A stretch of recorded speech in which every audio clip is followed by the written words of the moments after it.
Well guys, welcome back to another video, and in this one we are going to be taking a look at every single AFL stadium that is being used in the 2025 AFL season and ranking them right the way through from the worst to the best. And this year we do have 18 grounds being used, as well as a couple of renovations, a couple of changes from last year. So we are going to be seeing a couple of different rankings from the 2024 version of this video. And let's kick things off at number 18. It is Barossa Park in Lyndoch, South Australia, in the Barossa Valley. This, of course, the new stadium that was used for Gather Round in 2025. It did replace the stadium at Mount Barker, where the AFL did call that Adelaide Hills. This thing known as Barossa Park, or the Lyndoch Recreation Ground. Again, a very similar stadium to the Adelaide Hills one at Mount Barker. I do like this one a little bit better. You do have probably some nicer scenery with the wineries and the hills in the Barossa Valley. It did get a big time renovation at the start of 2025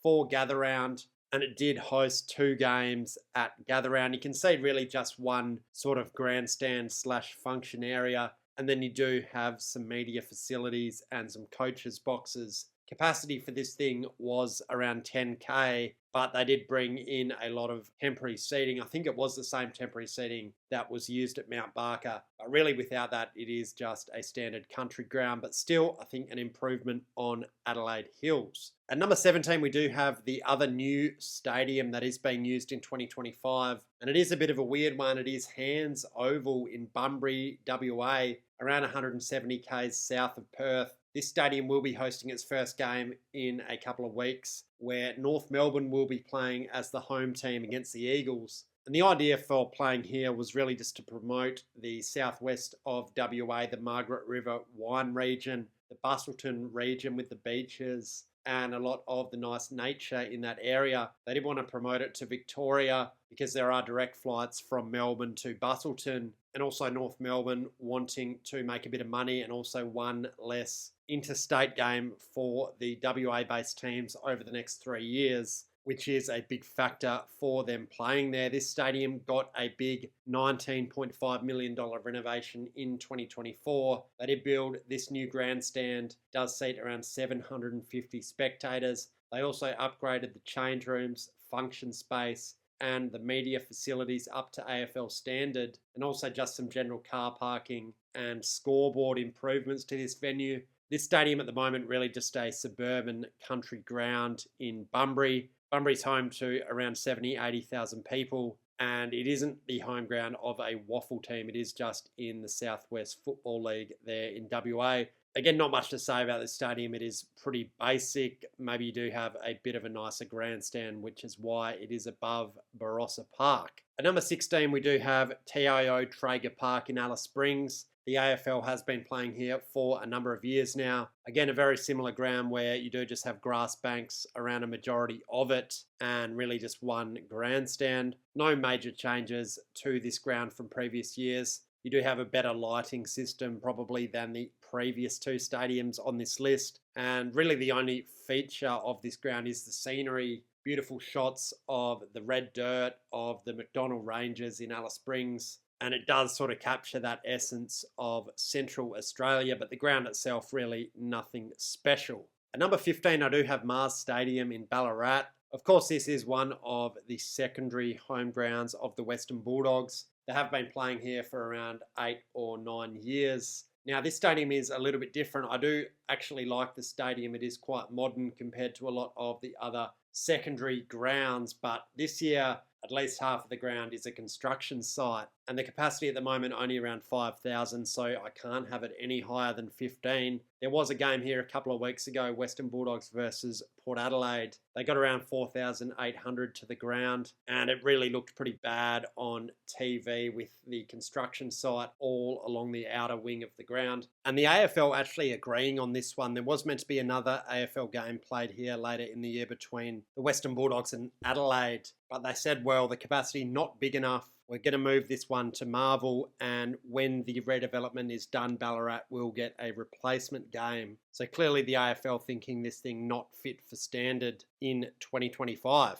They are doing a pretty nice renovation. It will look pretty good. once that is complete, it will seat around 15, 16,000. And obviously the stadium then will be much higher on this list, no doubt. In terms of the existing grandstands, they're all pretty modern. All of these have been built since around 2016, 2017. So the whole ground, basically, once this renovation is complete, will be less than 10 years old effectively. So certainly one of the better secondary grounds in the AFL. But at this stage, I do just have it at 15th. At number 14, we do go up to the Northern Territory, up to Darwin, and also to TIO Stadium in Darwin. We have just seen the Gold Coast Suns play a couple of games here. It certainly is a happy hunting ground for the Suns, actually getting some pretty decent crowds up there as well. Obviously, they are used to the humidity and the weather, so it is a big advantage to them. I think both games got around 11, 12,000 from memory, and the ground was basically full. The stadium itself, again, pretty basic. You do have probably a nicer grandstand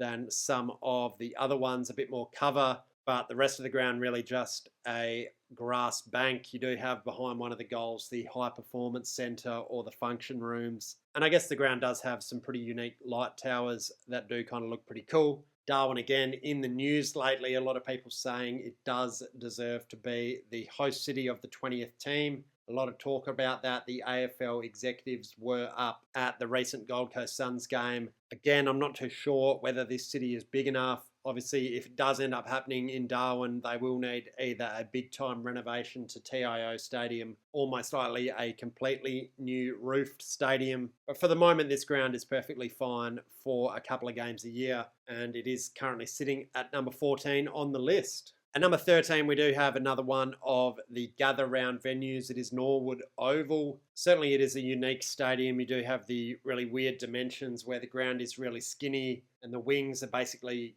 a dead straight line. But there is some nice older grandstands. It is tucked away in a suburban area. A lot of people who went to gather round saying that Norwood Oval was a highlight just because it had that old school footy vibe. You had all the fans on top of the action. Even the commentary box, I think, was basically only a couple of metres from the boundary line because of how small the grandstand is. I wouldn't say the stadium itself is anything special, but certainly as far as vibes go, it is right up there. And no doubt this will be a feature of Gather Round going forward for however long it is in Adelaide because of the suburban vibes, just the community aspect to it. And obviously you do have that food festival that they have basically been running in conjunction with the game at Norwood on the Sunday. At number 12, I do have the newly named Ninja Stadium in Hobart. This is, of course, Bellreeve Oval or Blundstone Arena, as it was called in the past. Really nothing wrong with this ground. I do quite like it. It is very scenic, but I have said it before, it is more of a cricket ground where a large portion of the stadium is either pavilion-style stands or grass banks. Very nice in summer, but obviously in Hobart in winter, it does get pretty cold and can be wet on occasion. So I don't really feel like it is that suited to AFL games when it is cold. But the actual grandstands themselves are quite nice. They did get that double-decker stand on the wing around 10 years ago. You do have good lights and really a decent stadium, but again, more of a cricket stadium for mine. Next up at number 11, we do have another secondary sort of market ground. It is Manuka Oval in Canberra. We know obviously the Giants playing 3 games a year here, basically every year since they have come into the AFL. Again, no major work has been done on this stadium in recent years, but I do actually like this stadium a fair bit. It is a nice feeling venue. You have the enclosed sort of feel to it where a lot of the design language of the stadium looks uniform to where you really only have that one deck approach, but a lot of the grandstands are covered. You do have some good media facilities for cricket behind one of the goals. Again, some good light towers installed. And it is quite a charming little suburban ground. And the Giants do end up getting some pretty decent crowds here. I think the people of Canberra certainly have an appetite for AFL football. And you could argue it is probably the best market for the 20th licence whenever that comes in. Of course, we will need to see either a big-time renovation to Manuka Oval or a completely new stadium in Canberra if that ever happens. But really, this stadium is pretty good for 3 games a year and certainly better than a lot of the other stadiums that are used as secondary markets in the AFL. At number 10, we do have Utah Stadium in Launceston, Tasmania. We all know this as Hawthorn's secondary home ground. They have been playing there for probably 25 years at this point. And you could make the argument this is probably the best of the secondary AFL stadiums. Again, this thing hasn't changed too much, but when you compare it to Hobart, it does sort of have more of a footy feel. It is more enclosed. There is only that one sort of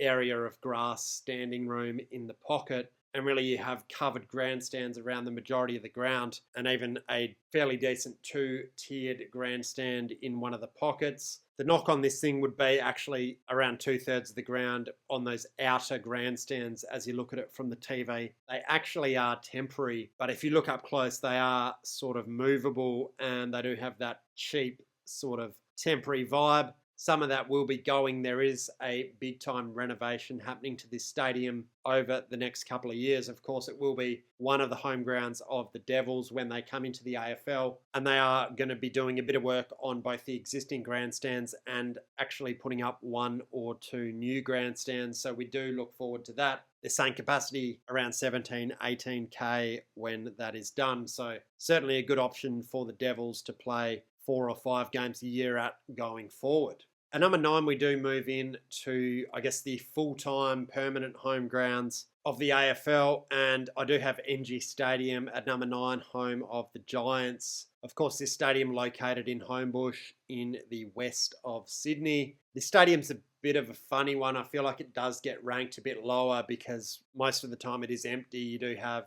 low crowds, sub 10,000 people. Atmosphere is generally pretty bad. Not a lot of big games really played here. There's nothing really wrong with the stadium. It did get a big renovation when the Giants came in around 2012. But a lot of this stadium was built back in 2000 for the Sydney Olympics. It did actually host baseball at the 2000 Sydney Olympics. And you can sort of see the baseball style shape of the ground at the older end where it is sort of in a triangle. And you do have those big gaps between the boundary and the fence. But not too much to say about this one. It isn't bad. There's nothing really wrong with it, but it is just a bit boring and generic. Next up at number 8, we do have the Gabba. I did actually have this a bit higher last year, but this has been certainly one of the most talked about stadiums in Australia, certainly in the last couple of years. We do know, of course, Brisbane getting the Olympics in 2032. The original plan was that the Gabba would basically get demolished and rebuilt as around a 55K Olympic stadium. Ultimately, that ended up being cancelled because of the bill, and the Lions and the City of Brisbane will be getting a new stadium in Victoria Park for the Olympics. That is expected to be built by around 2032. It will seat, I think, over 60,000 people, so a significant upgrade on the Gabba. When we look at the Gabba, really, it is very decrepit and certainly needs either a renovation or a wrecking ball, and it will be getting the latter. The capacity at this point is definitely too small for the Lions. They are selling it out on a regular basis, so you can certainly see why they would be keen to get into the new stadium. And really, this stadium hasn't been touched since the early 2000s. It is bunched up in a residential area. It is surrounded by a school and also existing roads on each side, so you don't have that big precinct area for people to congregate outside the ground. And really, this stadium, past its use-by date, it is very generic looking. Really, nothing jumps out at you. And I guess we are now on the home straight where this thing only will have around 7 years left. At number 7, we do have the other stadium in Queensland, People First Stadium on the Gold Coast. This one does have a smaller capacity than the Gabba, around 25K. But of course, it was completely rebuilt when the Gold Coast Suns came into the AFL in 2011. Again, a similar design to NG Stadium in Sydney, where you do sort of have a 2-deck grandstand going around 3/4 of the ground. And you do have the open end with the exposed seating area behind one of the goals. It does look out over the river, but you can't really tell by what you see on TV. Again, this is a pretty boring stadium. Nothing really wrong with it. The facilities are pretty good. The amenities are pretty good, but it is definitely a little bit boring. And it is also located a fair way out of the, I guess, heart of the Gold Coast. It is sort of in a fairly random location in Carrara, not much public transport or accessibility to Surfers Paradise or any of the major sites on the Gold Coast. But again, this stadium fine for the Suns. Generally, they are only getting around 12 to 20,000. So you can generally find a seat. It isn't too difficult. And I do have to say, I do kind of like the roof design where it does let in a lot of natural light and also allows the breeze to sort of come through and cool, I guess, the patrons sitting in the upper deck. At number 6, I do have the SCG. And we are probably moving into the premier grounds of the AFL at this point. The SCG, though, still a fair way below some of the other grounds in the AFL. There has been a fair bit of work put into this thing over the past 15 years. You had the big development behind one of the goals and also off in one of the pockets. But around half of the grandstands of this ground were built back in the 70s and 80s. They are in desperate need of a renovation or a demolition. And there actually has been some talk coming out of Sydney. Do we need to expand this ground to 60,000? Obviously, the Swans are a big drawing club now, regularly selling it out, regularly getting high 30s or low 40s in terms of crowds. You do, of course, have the heritage listed ladies and members pavilions there. They are a nice touch to the ground, really unique when it comes to Australia, certainly in terms of big stadiums anyway. And I think they have done a pretty good job of modernising the SCG. Obviously, when those other two stands are redeveloped, whether that is in the next 5 or 10 years, we'll have to wait and see. But at that point, the ground will be right up there in terms of AFL and cricket venues in Australia. But it does keep that charm, and it is quite a nice looking venue, you have to say. At number 5, we do have Marvel Stadium in Melbourne. I think I had this one a little bit higher last year, but I have dropped down for a couple of reasons. Obviously, this ground opened back in 2000. Really no major renovations done to it in terms of structural changes or changes to the roof. It did get some sort of cosmetic upgrades in terms of the seating and the displays of the scoreboards and the screens recently, but doesn't really change the stadium a hell of a lot. And I did make a big video about this. The main issue, of course, with this stadium, they don't open the roof anymore because of the glare and the shadows, and it does look really bad on TV. But the issue with this stadium is the roof. There is no natural light, and certainly in those day games where there isn't a big crowd, maybe it's a North Melbourne or a St Kilda home game, you have no natural light, you have a low crowd. The stadium really feels like a warehouse or something like that. It is really grey, it feels really cold, and it's just a basically sterile, stale environment. It does get bonus points obviously for having the roof. It is a cool feature, still unique in Australia in terms of big stadiums anyway to have a roof. But really, as I said in another video, they need to either redevelop that roof, rip it up, put a see-through transparent roof on there, get the natural light in, or they will have to look at demolishing this ground and potentially building something else, whether it's on that site or on another site. Because certainly that roof hasn't aged well. It does look very obsolete when you compare it to some of the other roof stadiums around the world, particularly in the US. In terms of the actual grandstands, though, they have aged pretty well. You have to say the seats are pretty good, and sort of the layout of the ground still holds up in 2025. At number 4, we do have GMHBA Stadium in Geelong, Cardinia Park. This thing, of course, getting its final stage of the renovation done early in 2024. It does now seat around 40,000, and really this stadium is a perfect ground for Geelong, perfect regional venue. The oldest part of it was built only in 2005, so it is very modern at this point. You do have that common design language with 3/4 of the ground where you do have that double-decker stand effectively wrapping around the ground. We do have the light towers. They do look good. They were installed around 10 years ago. But the best part of this ground, probably the exterior and the aerial shots. They've done a really good job with that design language. It really does fit Geelong. It does have a sort of cat-like design. Those roof designs sort of look like claws or teeth. And of course you have the Geelong colours on the seating bowl. And it is unique, I guess, in the fact that it is really only used by the Geelong Football Club as a major tenant. Yes, you do have some cricket and concerts occasionally there, but primarily it is a footy ground. It is Geelong's home ground, and it is really the last of, I guess you could say, the suburban grounds, even though it is in its own city. And it's just a fantastic outcome that this ground was able to be upgraded like it has been. Certainly one of the better grounds in the AFL, and just a fantastic place for footy. Right, we will move into the top three now. And at number three, I do have Adelaide Oval. I did have this number two last year. I have dropped it down one spot. Very tough decision between number two and number three. Of course, Adelaide Oval completely redeveloped back in 2014. Everyone who's been there loves the ground. Fantastic atmosphere. They've kept the hill. They've kept the old scoreboard. They've kept the views of the cathedral, kept the fig trees, but done a really good job of modernising the ground. It does have that cricket sort of old school vibe where you do have the three distinct grandstands, but it does also feel like a footy ground. Really modern facilities, everyone on top of the action, great atmosphere. It's located in a fantastic part of Adelaide where it is really easy to get to the city, get to the pubs and entertainment precincts. You do have a lot of room around the ground to congregate for the fan activation zones, whatever you want to call it. The only knock really would be, I guess, the capacity of this stadium, 53,000. I do think that's fine for Adelaide and Port most of the time, but still a little bit low when you look at some of the other grounds around the country. And also possibly the exterior of this stadium not as good as some of the other grounds. You do get that when obviously you do have three distinct grandstands, so you can't do a sort of facade or a wraparound of the exterior. But this thing actually also built relatively cheaply compared to some other stadiums, just over $500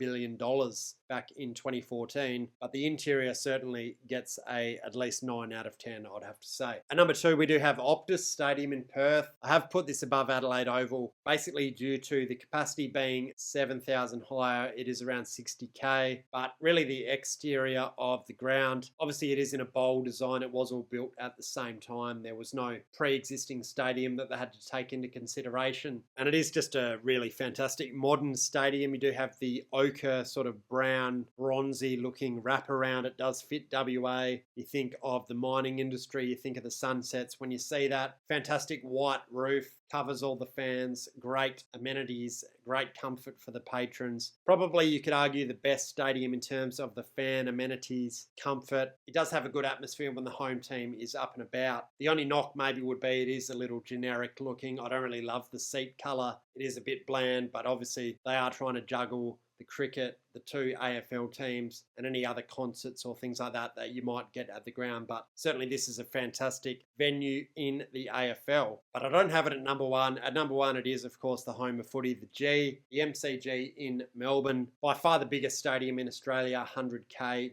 capacity. You get the grand final every year. No other stadium can match the history. No other stadium can match the prestige of playing at the MCG. The ground itself, it last got a significant renovation around 20 years ago for the Commonwealth Games in 2006. Shane Warne stand, as it's now known, that is a bit older, built in the early 1990s. There has been some whispers, is it time to knock down the Shane Warne stand and put up a new grandstand, maybe increase the capacity up to 110, 115,000. I think there is a genuine argument for that because we know obviously AFL grand finals and now really every final in Victoria getting well over 90, 95,000. There's a lot of demand and a lot of the seats in the MCG taken up by the MCC. I think over 30,000 seats across the AFL members and the MCC. So you really start to restrict some of the club members from accessing those big games, the finals, the grand finals. Again, you could argue, well, maybe the facilities in this stadium for the fans not quite as good as Adelaide Oval or Optus Stadium. There is an argument for that, but I think it is outweighed by the capacity and also by the sort of history and aura of the stadium, and certainly a pretty easy number one in this ranking. So anyway, guys, that is all we're going to have time for today. Thanks for watching, and don't forget to subscribe for more.